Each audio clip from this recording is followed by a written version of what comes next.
Hello everybody, what's going on, and welcome to the Shad archive for Let's Watch JoJo's Bizarre Adventure Part 5, Golden Wind, also known as Vinto Oreo. I still can't believe that, just stopped being its name. Hey guys, what's up? Go in the description and click on the Google document link, which contains all of the episodes, or go in the comments where I have all of the episode links pasted out.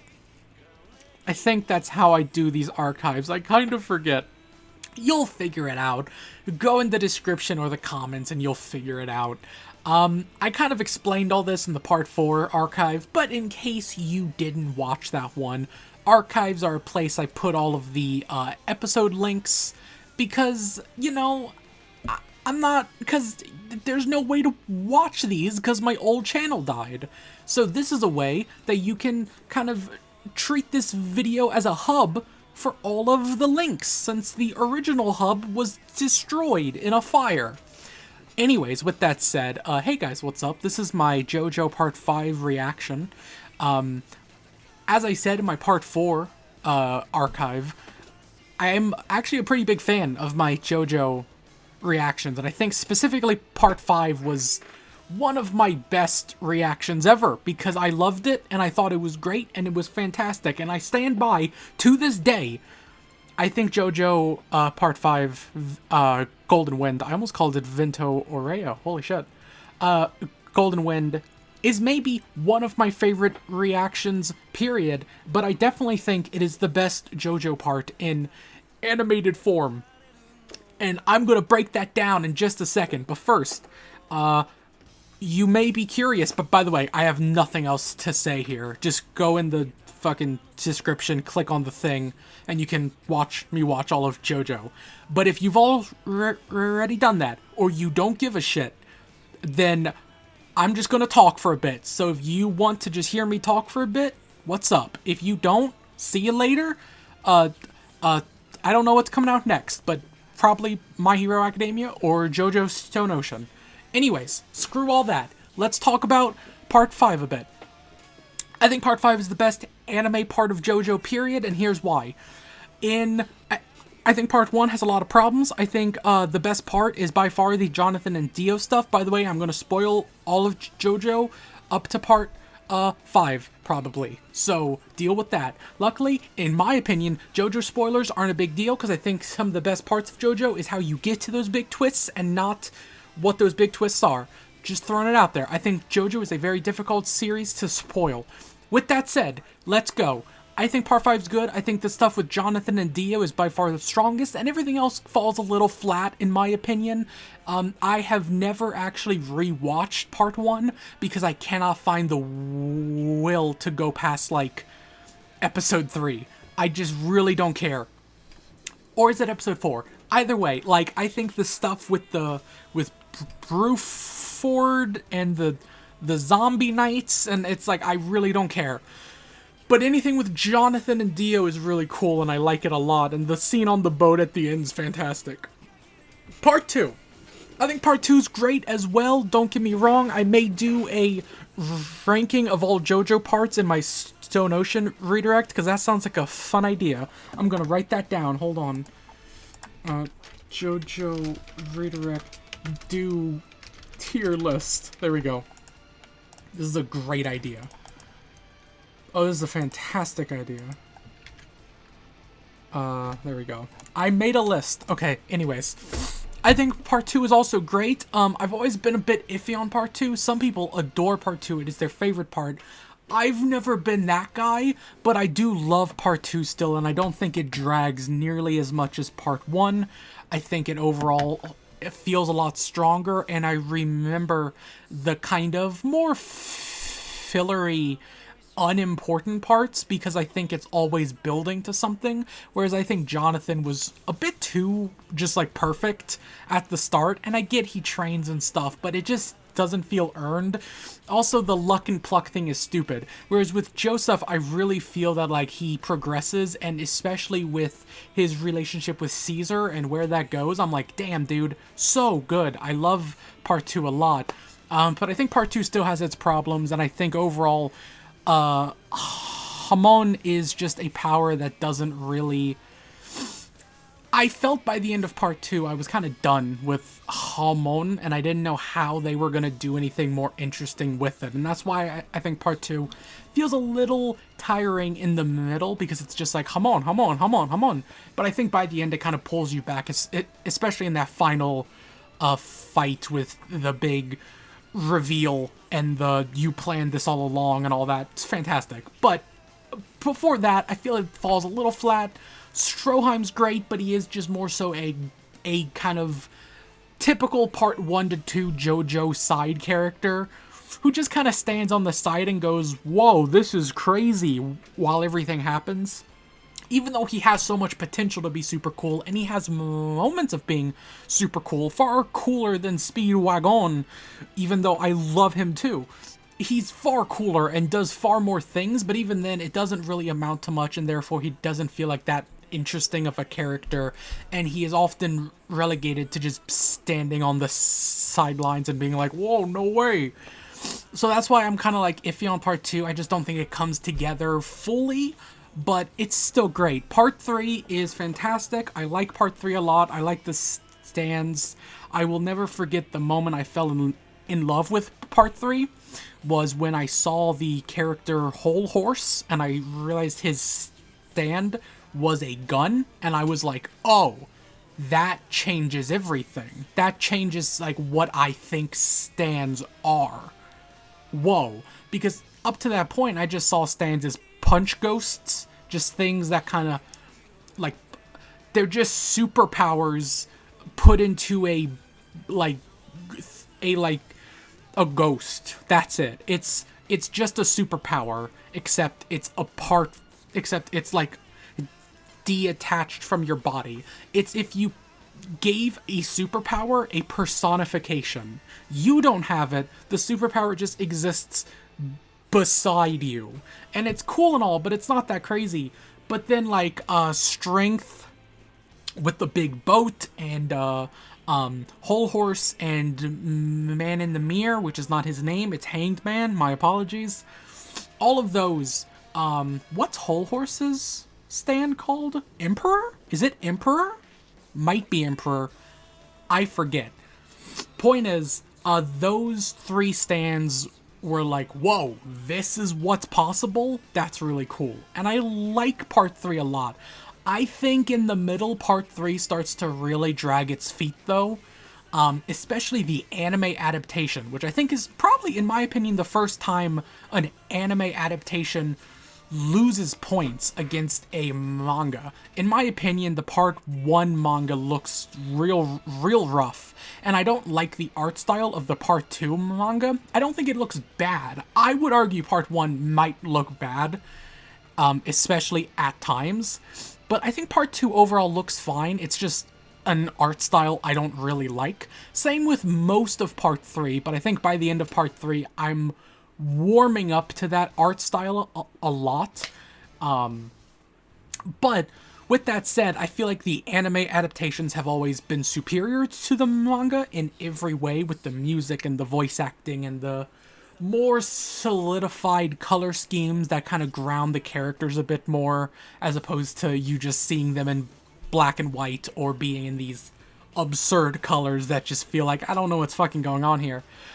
But it still keeps those absurd colors in moments where the colors shift, and like, I just think the anime does a lot to really hammer home what JoJo is. And of course, their Save It Pro's painstaking recreation of certain panels and stuff. It's great. It's fantastic.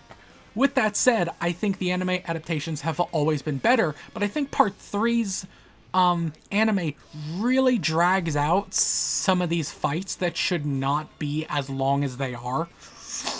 Because I have read parts of part 3 where it's like, oh man, this fight should not have been 2 episodes long, because it is not that long.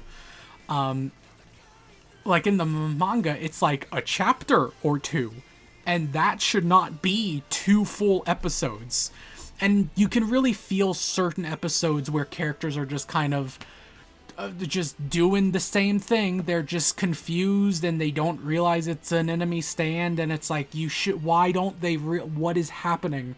And it just like really drags its feet in the middle, I would say. And there's a lot of like weird writing choices too, like with Avdol, and how often some characters get written off the team only to then come back, and it's like, what was the point of that? And then I think season 2 of the anime, which by the way, it should not have been 2 seasons, to put into perspective how absurd that is, JoJo Part 3 is 2 seasons long. Part 5 is about a season and a half long, so it is one long season. Part 5 is longer than Part 3 in terms of its chapters and pages. Yet Part 3's anime is longer than Part 5. That's kind of the problem here. It really stretches some of these fights out, and because it's Part 3, there's not a lot to stretch out, because these are like the bare bones of stand fights. So it feels very obvious when they stretch it out, and it just doesn't feel super good, and it's not great. With that said, I think overall Part 3 is fantastic, and it's a really strong start for the series. Even though it's not the beginning of the series, it's the beginning of what JoJo becomes. So I think Part 3 is great in its beginning. Gets a little muddy in the middle outside of a few key moments, and then at the end, especially once they get to Dio's palace, honestly, everything from Iggy... Honestly, when does Darby the Gambler happen? I forget what's after Darby the Gambler. I'm sure there's some other ones that aren't quite as good. I know Darby is fantastic, but I'll put it this way. Iggy versus Pet Shop is everything from then on. I could watch that in one sitting and have a blast. I think all of those are fantastic. Even though there's moments of like downtime, it's all in the build of Dio and everything that comes from that. So I think Part 3 is fantastic overall, but in the middle it does start to really drag a bit. Into Part 4, I think Part 4 is immensely helped by its anime adaptation. I've read parts of the Part 4 manga. Overall, I think by the end of Part 4, I love the art style. How it starts is a little weird, because it's like Part 3 art style, but it slowly transitions into the very slim, femboy art style that JoJo is much more known for the next few parts. With that said, I think it's really cool overall what the anime does and how it kind of takes the unique look of Part 4's manga and adapts it in its own way, with like the sky being green or yellow and the grass being blue and the streets being this weird like pink, and like all of these little things that at some point you just stop noticing how weird everything looks, and it just becomes this town, and it makes Morio feel like a genuinely weird town, even though it's not. It's just a small Japanese town. But because of these weird little things they do, it makes it feel like this odd, strange place, which is exactly how it should feel, because that's what Part 4 is all about. And I love Yoshikage Kira. I think he's maybe the best villain in JoJo. Tough to say when compared to Dio, but man, he's real good. I haven't read Part 4. I've heard a lot of good things about him, but overall, I think he's fantastic. And Yoshikage Kira is great. Josuke is amazing, and the anime's music and voice acting and even its just bare bones animation is great. JoJo is not a series that really relies on fluid animation or anything. It tends to really go for very simple animation and kind of holding on still images as people talk and stuff. That's pretty common, but I feel like Part 4 is when JoJo really hits it out of the park and does some incredible things with its animation. And overall, I think it's fantastic, and it has those moments of fluidity that is kind of new for Part 4, because even in part 3, when characters do these like intricate attacks, it's, you know, it's a brief moment of uda uda uda uda, and then that's it, and it's like, okay, sure. But in part 4, I think of the small things, like Josuke jumping down the stairs, and the transitions where people will like be on the phone, and then they put the phone down, and then they sit down and they're in a car, and it's like, whoa, that was crazy. All these little things are so good, and yeah, overall it's fantastic. The additions to the anime, which they add, like I believe they introduce Kira far earlier than the manga does. A lot of things are just fantastic, and personally, I think the part 4 anime was my favorite part in JoJo, just because the anime is so fucking good.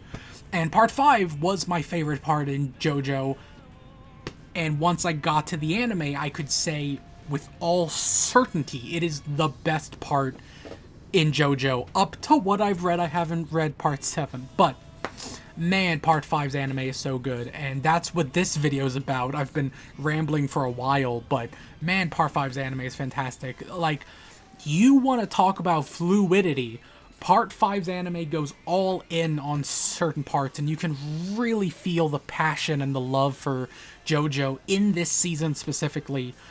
The things they add, the things they change, the bold-ass choice to put Giorno in this bright-ass pink suit is so bold.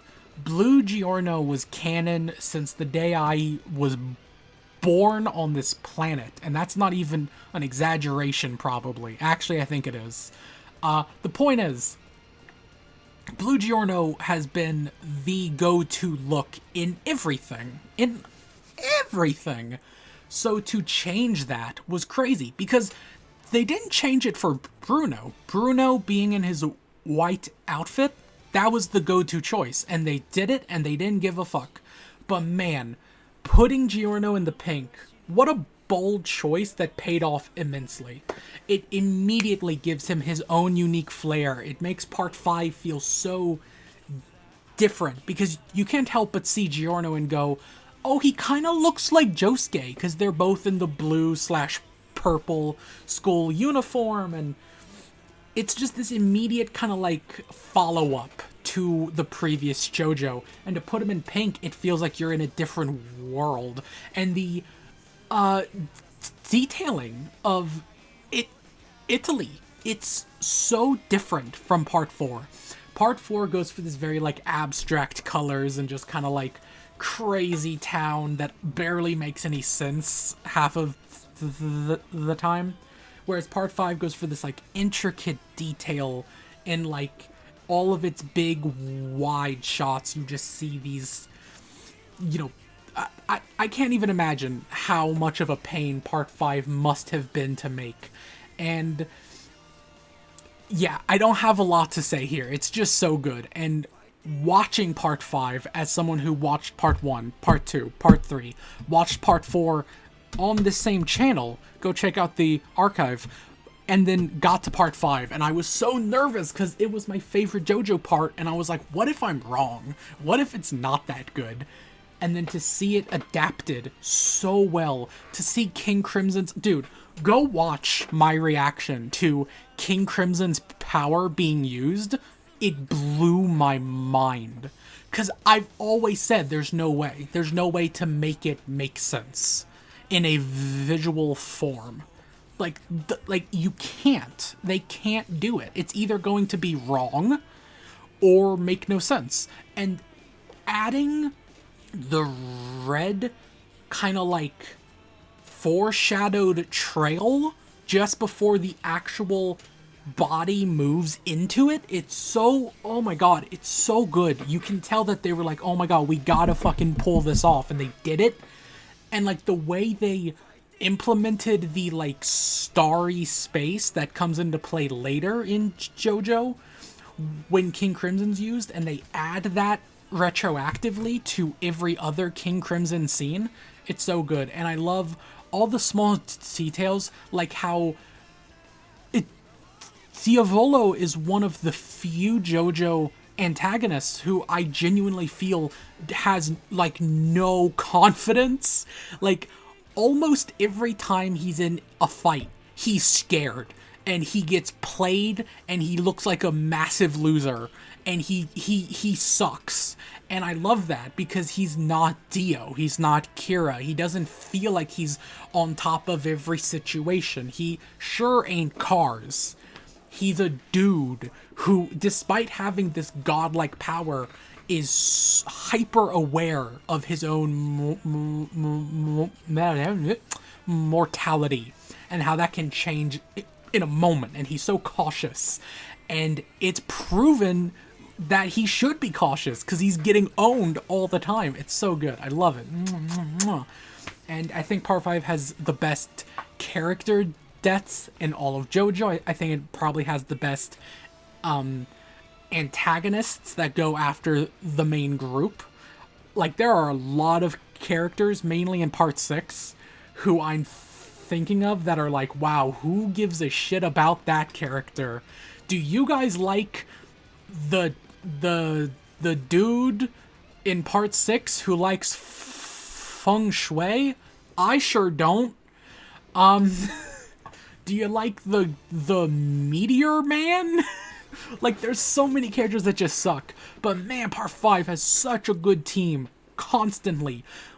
Whether it's the assassination team or the boss's like personal guard, they are all so good. And yeah, it's tough to really think of anyone who I'm like, that's just like a really bad character. They all have moments that make them so good. And I think maybe the two most boring characters would maybe be the ones with a talking head and what's its face. But even then, those are really memorable characters because of like how they act with each other. And I mean, God, like, the worst character is the one on the boat.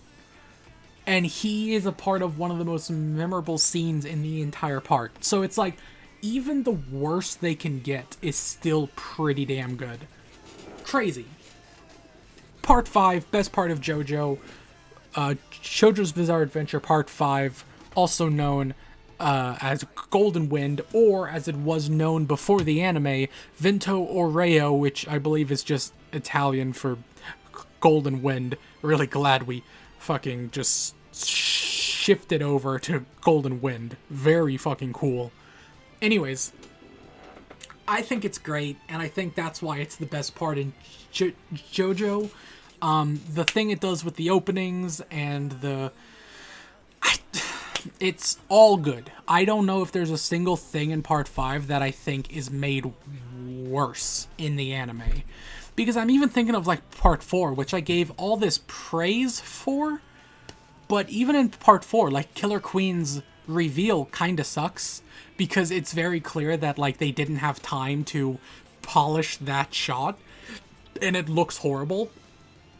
Like, when you get the big pose with Kira and Killer Queen, it sucks. Shinobu, when she's talking to Kira in, like, episode 21 or something, it looks awful. And then on the Blu-ray, they patched it up. But even then, she looks like a completely different character. Like, they patched it up too much to the point that she doesn't look like the same character. She has really big, weird anime eyes, and it's like, that's not her design though. Like, she's not that cutesy. What did you do? And like all these little problems here and there. Whereas with Part 5, the most like troubled animation they have is sometimes if the camera's really far, they don't like draw the faces on the bodies, and I don't even think that's a problem. I actually think that looks good, and I would prefer that over like just two dots and a line, because that's all the detail you would realistically get at a long distance. And I would prefer if you just don't see facial features. I think that looks better. So honestly, I have like no critiques with Part 5 that I can think of, outside of they didn't play Gangster's Paradise. But then they played Jodeshi? Oh, They played freaking you? Dude, get out of here. Part 5's fantastic.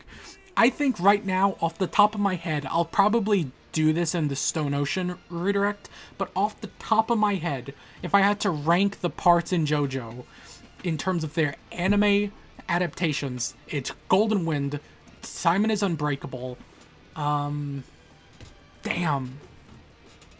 It's tough for part 3 and 2. I'm gonna go with part 3, part 2, then part 1. It sucks though, because I think part 2 has some real good hits, but I can't ignore how good part 3 is at the end. That entire final Dio arc is like, oof. Every second of that, I love it. With that said, that's my long-winded discussion on JoJo Part 5. I didn't mean to talk that long. I just had a lot to say about JoJo. So I'm gonna go to bed now, and then I'm gonna edit this in the morning, because I'm recording this at 2 a.m. And then, tomorrow, I'm gonna put this up. And Stone Ocean will have been out, and I will not have watched it, and I'll cry. That's it. Thank you all for watching. I'm gonna go cry now because I can't watch Stone Ocean yet. Bye.